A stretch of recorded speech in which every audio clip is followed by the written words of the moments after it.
20 years ago, the world was awash with reports about Salman Rushdie's book, The Satanic Verses, for which he received the usual Mohammedan Muslim response to any criticism or investigation of Mohammedan Islam, a fatwa, that is, a religious decision to have him assassinated. Was there and is there a record of these verses in Mohammedan Islam? Mohammedan Islam, basing its monotheism on that of the Israelites and their Torah, strongly opposes idolatry, polytheism, and associating anything or anyone with God. This contrasts sharply with the contention by Muhammad's Arab contemporaries who believe that Allah had associates. Some of these associates are mentioned in the Quran. Among them are three female deities, Al-Lat, Al-Uzza, Wal-Manat, who were, according to the religious beliefs of the pagan Arabs, the daughters of Allah, the supreme deity of the Kaaba. Each had a shrine in separate places not far from Mecca in Arabia, where Muhammad was born and began his mission. Although the Quran in its present form obviously rejects these deities, Muslim history asserts otherwise. The Islamic records assert that Muhammad actually spoke Satan's words as if they were the words of Allah. This event is documented by several early Muhammadan scholars and is referenced in the Hadith and the Quran. Later Muhammadan scholars, ashamed and embarrassed that their self-declared prophet spoke Satan's words, denied the event occurred. A myriad of excuses and contorted stories have been put forth by these later scholars to cover up Muhammad's sinful error. It must be very clearly pointed out that the Satanic Verses event is not something made up by non-Muslims. The event is recorded by the earliest Islamic sources available reporting on Muhammad's life. No one should think that it is a story made up by people who are critical of Islam. It is an episode directly found in the early Islamic records. This subject is one of the most controversial in Muhammadan Islam because allegedly Satan was able to deceive Muhammad and thus insinuate himself in the Quran by causing Muhammad to recite his words as if they were Allah's words. Muhammadans always use the mantra, "Bring forth the proof." Well, the proof is as follows. This event is actually documented by the four early biographical writers of Muhammad's life: Ibn Ishaq's Sirat Rasulullah, Al-Waqidi, Ibn Sa'ad's Kitab al-Tabaqat al-Kabir, and Tabari's History. The Hadith and Quran also contain direct references.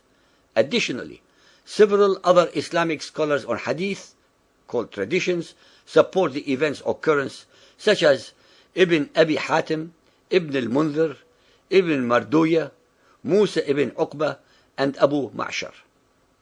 It is all the more strange that Ibn Hajar, a recognized authority on traditions, insists on the truth of this report and says, as we have mentioned above, three of its chain of narrators satisfy the conditions requisite for an authentic report.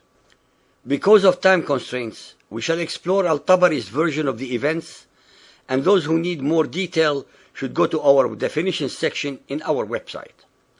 Tabari Volume 6.107. Satan casts a false revelation on the Messenger of Allah's tongue. The Messenger of Allah was eager for the welfare of his people and wished to effect a reconciliation with them in whatever ways he could. He longed in his soul that something would come to him from Allah which would reconcile him with his tribe. With his love for his tribe and his eagerness for their welfare, it would have delighted him if some of the difficulties which they made for him could have been smoothed out. And he debated with himself and fervently desired such an outcome. Then Allah revealed, chapter 53, verse 19, "Have ye thought upon Al-Lat and Al-Uzza, and Manat the third the other?" At this very moment, Satan allegedly cast on his tongue, because of his inner debates and what he desired to bring to his people, the words, "These are the exalted Gharaniq, whose intercession is to be hoped for." When the Quraysh heard this, they rejoiced and were happy and delighted at the way in which he spoke of their gods, and they listened to him, while the Muslims, having complete trust in their Prophet in respect of the messages which he brought from Allah, did not suspect him of error, illusion, or mistake. When he came to the prostration, having completed the surah, he prostrated himself, and the Muslims did likewise, following their Prophet, trusting in the message which he had brought and following his example. Those polytheists of the Quraysh and others who were in the mosque likewise prostrated themselves because of the reference to their gods which they had heard, so that there was no one in the mosque, believer or unbeliever, who did not prostrate himself. The Quraysh left delighted by the mention of their gods which they had heard, saying, Muhammad has mentioned our gods in the most favorable way possible, stating in his recitation that they are the high-flying cranes, gharaniq, and that their intercession is received with approval. It is very important to point out here and now that Muhammad and his Muslim followers were prostrating themselves and praying in a purely pagan mosque, a house of idolatry, since they were surrounded by the rock gods of the Quraysh. Muhammad should not have done so at all, as an alleged monotheist. This only shows that he was always willing to compromise his beliefs until such time as he could overcome or destroy all those who did not believe as he did, as in fact he eventually achieved. Then Gabriel came to the Messenger of Allah and said, Muhammad, what have you done? You have recited to the people that which I did not bring to you from Allah, and you have said that which was not said to you. Then the Messenger of Allah was much grieved and feared Allah greatly.